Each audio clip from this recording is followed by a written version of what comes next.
भारत में कुल मिलाकर लगभग 11,000 नदियां तकरीबन। अब 11,000 नदियों में से सवाल कहीं से भी आ सकता है। एक नदी है बिहार में बहती है, उसको कहते हैं समधिन नदी, उसका समधी भी कहीं होगा। समधी समधन समझते हो ना, तो समधन नदी उसका नाम ही है। अब किसी ने नाम दे दिया होगा, उस इलाके से जा रहा होगा, किसी की समधन नहीं होगी, कह दिया उसको क्या से तुम मेरी समधन नदी हो गई। कहीं पर किसी के साथ में गया हुआ था घूमने के लिए, तो पता चला कि ये नदी, इस नदी का नाम है पगली नदी, तो उसका पगला भी कहीं होगा।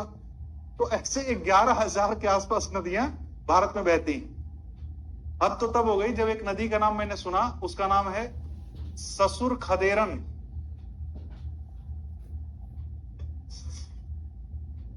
ससुर खदेरन नदी। अब क्या भला है पता नहीं।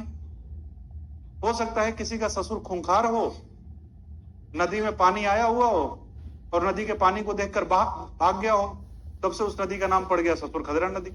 तो सवाल तो यहां से भी पूछा ही मान लो कि एग्जामिनर यहीं का है,